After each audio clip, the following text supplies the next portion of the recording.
নির্বাচন আমরা মনে করি যে যেখানে 35% আসনে এখন টিকে আছে এবং গতকাল যেটা মনোনয়নপত্র পরীক্ষার দিন শেষ হয়েছে, সেই গতকাল আরও মনোনয়নপত্র প্রত্যাহার করেছে বিরোধীরা। আমি আপনাদের বলছি, আমাদের আপনার বাগবাসা পঞ্চায়েত যুবরাজনগর ব্লক, হ্যাঁ, আপনার প্রার্থীর নাম হচ্ছে অনিমা পাল সিংহ, ওনার স্বামীর নাম টিপু সিংহ। তিনি একটা টমটম চালান, টুকটুক চালান। এই টমটমটাকে ধর্মনগর শহরে আটকে রাখা হয়েছে, সিজ করে নিয়েছে বিএনএস, যে যদি প্রার্থীপদ প্রত্যাহার না করে তাহলে তাকে তার এই গাড়িটি, ই রিক্সাটি দেওয়া হবে না। এখন তারা কমপ্লেন করতে যাচ্ছে ডিস্ট্রিক্ট ইলেকশন অফিসার এবং রিটার্নিং অফিসারের কাছে।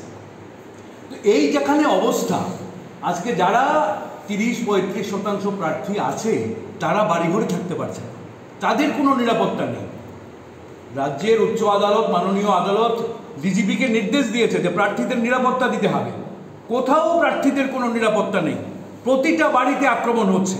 সেটা মধ্য ভারতচন্দ্রনগর ব্লক, গ্রীষ্মমুখ ব্লক, উদয়পুরের যে কয়েকটা প্রার্থী আছে তাদের বাড়িতে, আপনার সাতজানে আমরা দেখলাম, পোয়াং বাড়িতে দেখলাম, সমস্ত প্রার্থী গতকাল তারা প্রত্যাহার করে নিয়েছে। কাজে এই নির্বাচন সম্পূর্ণভাবে প্রহসনে পরিণত হয়ে গেছে। আমরা রাজ্যের মানুষের দৃষ্টি আকর্ষণ করে বলতে চাই যে এই নির্বাচন, হ্যাঁ, প্রত্যাখ্যান করুন। বিরোধীদের মুক্ত করার যে নির্বাচন, যেখানে গণতন্ত্র এবং সংবিধান কিছুই নেই, সেই নির্বাচনকে প্রত্যাখ্যান করুন, বয়কট করুন।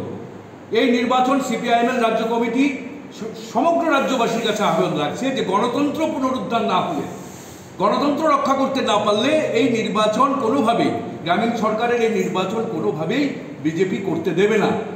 এটাই তাদের মানে অবস্থান, তারা এটাই করছে, কিছুই তারা তোয়াক্কা করছে না।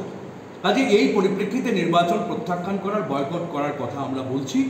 এবং গন্ডাছড়ার পরিস্থিতিও সেটাই বলছে যে কমপ্লিট ললেসনেস, কোথাও কোনো আইন নেই, আইনের শাসন নেই।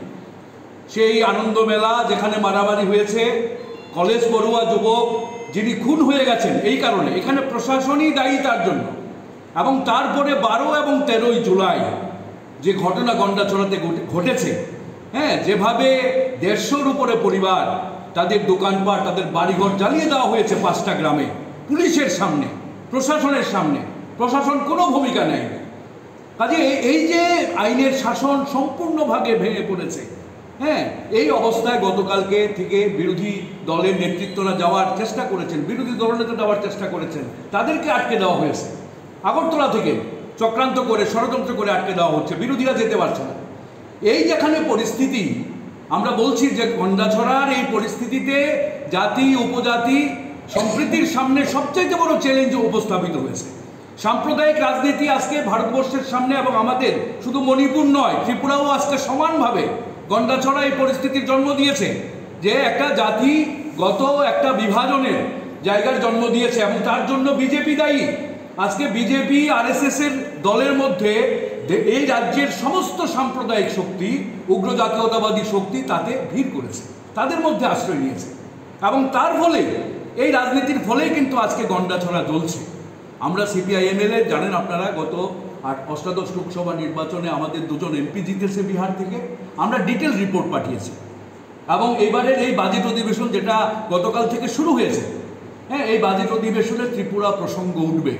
ত্রিপুরার এই গণতন্ত্র বিপন্ন, সংবিধান বিপন্নের এই প্রশ্নটা উঠবে। আমরা রাজ্যবাসীর কাছে মেডিপ্লাস প্যাথোলজিক্যাল ল্যাব, আমরা থাইরোকেয়ারের অথরাইজড ফ্র্যাঞ্চাইজি নিয়ে কাজ করি। আমাদের এখানে রয়েছেন রাজ্যের বিশিষ্ট বিশেষজ্ঞ চিকিৎসকেরা, রয়েছেন স্ত্রীরোগ বিশেষজ্ঞ ডক্টর বিকাশ মজুমদার, রয়েছেন অর্থোপ্যাডিক্স বিশেষজ্ঞ ডক্টর স্নেহাশিস দত্ত, রয়েছেন শিশু রোগ বিশেষজ্ঞ ডক্টর অরিজিৎ সেন এবং পাইলস রোগ বিশেষজ্ঞ ডক্টর নীলাঞ্জন দত্ত। উন্নতমানের পরিষেবা এবং দক্ষ প্যাথোলজিস্ট এবং মাইক্রোবায়োলজিস্ট নিয়ে আমরা কাজ করছি। আমাদের পরিষেবায় থাকছে হরমোন এসে, histopathology, FNSC, haematology, biochemistry, clinical pathology, microbiology এবং সেরোলজি ইত্যাদি এর সুবিধা। সপ্তাহে 7 দিনই খোলা রয়েছে আমাদের ল্যাব।